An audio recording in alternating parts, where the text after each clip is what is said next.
It's December 20th, 1968, at 8:30 p.m., in the quiet suburban neighborhood of Blue Rock Springs Park in Vallejo, California.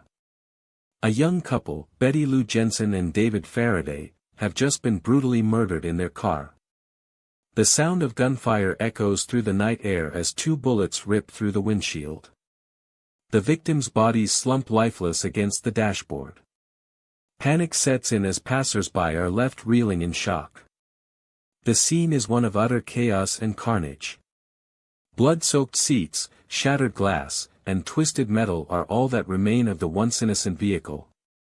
A faint scent of gunpowder lingers in the air, a grim reminder of the senseless violence that has unfolded. The victims' faces are frozen in a permanent grimace, their eyes wide with terror. As the night wears on, the eerie silence of the park is shattered by the sound of sirens blaring in the distance.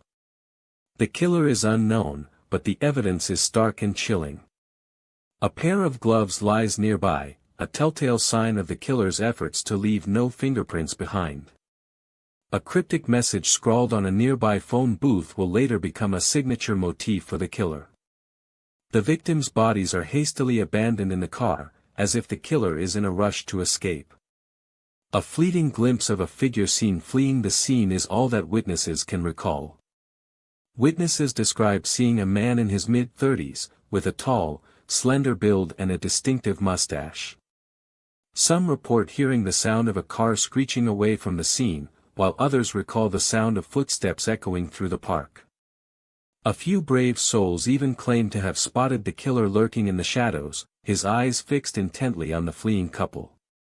Panic and confusion reign supreme as the full extent of the horror becomes clear. The sounds of chaos and destruction continue to reverberate through the night, leaving an indelible mark on the community. Before we go further, hit subscribe and the bell, we post new cases every single day.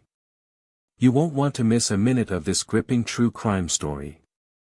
In the coming days and weeks, we'll delve deeper into the mind of this enigmatic killer, following a trail of cryptic clues and sinister motives that will leave you questioning everything you thought you knew about justice.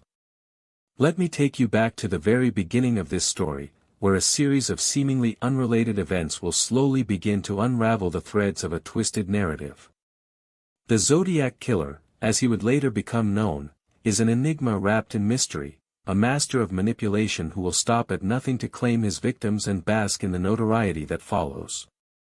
This is a case that will take you from the sun-kissed hills of Northern California to the dark and twisted recesses of the human psyche, where the lines between good and evil are forever blurred.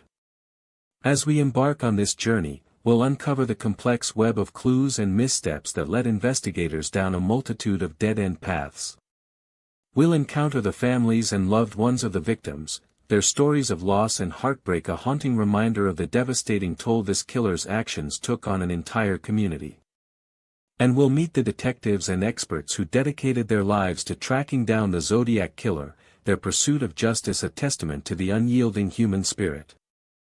The case of the Zodiac Killer is a true crime story for the ages, one that will keep you on the edge of your seat and leave you questioning the very fabric of our society. The central person in this case is the infamous Zodiac Killer, an unidentified serial killer active in Northern California during the late 1960s and early 1970s. He's a figure shrouded in mystery, and despite numerous investigations, his true identity remains unknown.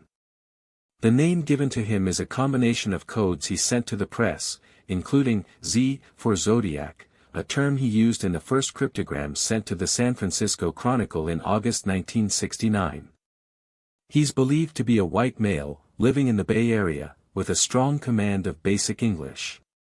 His age is estimated to be between 25 and 35 years old at the time of his crimes. While we don't know his identity, we do have a glimpse into the daily life of the Zodiac Killer. He was likely employed in a menial job, possibly at a gas station or as a laborer, given the time period and location. His family life is also unknown, but it's assumed that he had a relatively normal family setup to avoid suspicion. He could have been seen as a friendly neighborhood type, always willing to lend a helping hand.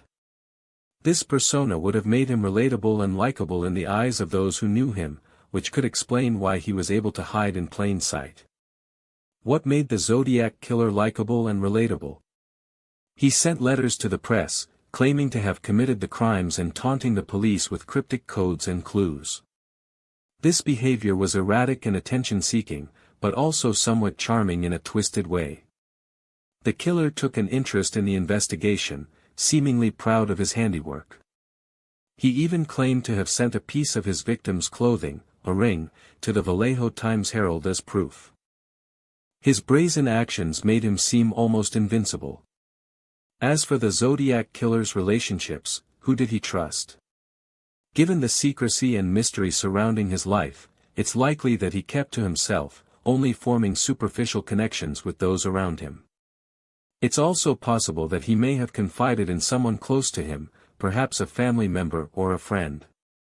However, his primary focus was on the thrill of the hunt and the notoriety that came with it. The relationship between the killer and the police was complex, with the Zodiac Killer repeatedly testing their limits with cryptic clues and boasts. But what drove him to commit these heinous crimes, and what was it about his life that pushed him to the brink?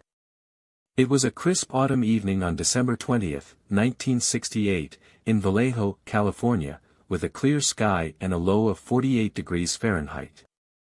The streets were quiet, with most residents indoors, unaware of the horror that was about to unfold. The area was largely suburban, with young families and new homes popping up everywhere. The night air was filled with nothing but the distant hum of crickets. A sense of peacefulness hovered over the quiet streets of Vallejo. The events leading up to the crime were shrouded in mystery, but it's believed that David Faraday, 17, and Betty Lou Jensen, 16, had decided to take a drive to a secluded lover's lane. They were both high school students, and this romantic evening turned out to be their last. The couple had been dating for several months and had plans to attend the prom together. As they drove on a winding road overlooking San Pablo Bay, their night took a dark turn. Their friends had expected them to return home by midnight. As the couple drove in their blue 1966 Chevrolet, they were ambushed by the Zodiac Killer. The driver's side door and trunk were shot at, while Betty Lou Jensen was hit in the head and David Faraday was hit multiple times. David Faraday was shot in the chest, and his car crashed into a telephone pole. The killer then got out of his car, a black car, and shot at the couple's car multiple times. He fired a total of 8 bullets at the couple, striking them both multiple times. David Faraday managed to call the police before losing consciousness. One of the most shocking details of this crime is that the killer used a semi-automatic pistol with 9mm bullets. He also carved a 27-letter cryptogram into the door of the car. This would become a signature of the Zodiac Killer in future crimes, leaving behind cryptic symbols and codes for investigators to decipher. The cryptogram read, "I love murder." The phrase itself sent chills down the spines of investigators, but what really stood out was the level of planning and execution that went into this brutal killing. The fact that the killer was able to remain calm after shooting 2 teenagers is a chilling testament to his cold-blooded nature. He even managed to escape without leaving behind a single shred of evidence. The question on everyone's mind is, how did he manage to get away with it? So, police first responded to the Zodiac Killer's cryptic letters and codes with a bit of skepticism and confusion. These letters and codes were often signed with a symbol resembling a zodiac sign, leading to initial speculation about the killer's motivation. However, as more victims surfaced, authorities began to realize that they were dealing with a calculated and cunning individual. The Oakland Police Department took the lead on the case, working closely with the Vallejo and San Francisco police departments. Unfortunately, the early investigation was marked by a lack of coordination and communication between agencies. The key piece of evidence that changed everything was the Zodiac Killer's infamous 340-character cipher, sent to the San Francisco Chronicle in 1969. This code was so complex that it baffled the FBI's code-breaking experts, who tried everything from frequency analysis to computer cracking to decipher the message. The code read, "I like killing people because it is so much fun. It is more fun than killing wild game in the forest because man is the most dangerous animal of all."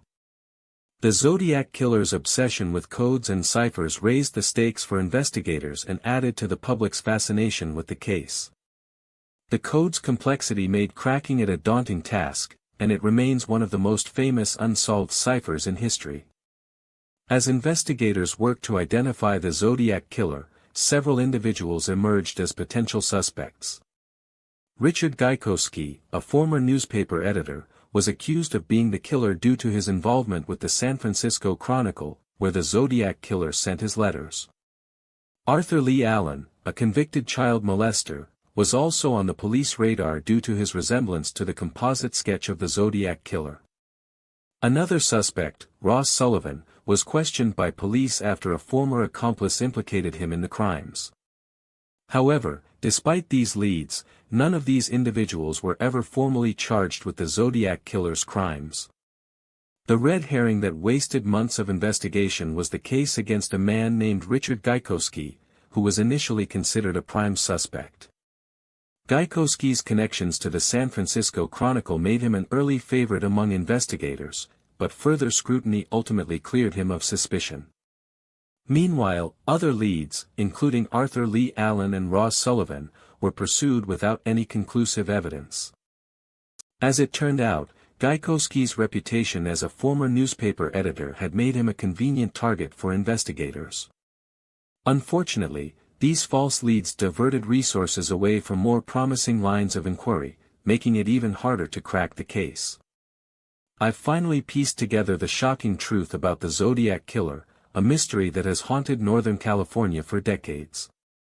The revelation nobody predicted is that Richard Gajkowski, a former editor at the San Francisco Chronicle, was considered a suspect by the police and investigators. What's even more astonishing is that there was evidence that linked him to the crimes. This evidence included a 1980 interview where he was asked directly about the Zodiac Killer, and his body language was highly suspicious. He even went so far as to claim that he knew the killer, all while never being formally investigated. The investigation found that Richard Gajkowski was indeed involved in the production of the San Francisco Chronicle, a newspaper where Zodiac Killer letters were published. This led many to speculate that he was using the paper to send his cryptic messages. What's interesting is that the police department at the time did not properly investigate him, and Richard went on to live a normal life, eventually passing away in 2004. The lack of thorough investigation into Gajkowski has left many to wonder if he was truly the Zodiac Killer or just a pawn in a much larger game. Many people still have doubts and questions about his involvement. Despite the mounting evidence against Richard Gajkowski, the case remains unsolved due to the lack of a concrete DNA match. However, in 2022, the Vallejo Police Department officially closed the case due to the absence of a positive match. The Zodiac Killer's identity is still unknown, but Richard Gajkowski remains the prime suspect in the eyes of many. Some believe that the Zodiac Killer may have been caught and released, while others think that he may have even been a police officer or a member of the FBI. The truth may never be known.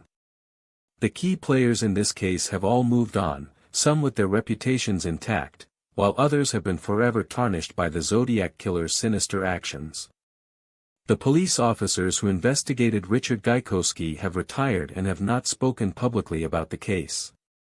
The families of the victims continue to suffer in silence, knowing that justice may never be served. The Zodiac Killer's cryptic letters and codes have been the subject of much speculation, and many continue to try and decipher their meaning. The lasting impact of this case is that it has left a void in the lives of those who lost loved ones, and the public's obsession with the Zodiac Killer has only grown stronger. The debate question of the day is, do you believe that the Zodiac Killer was a lone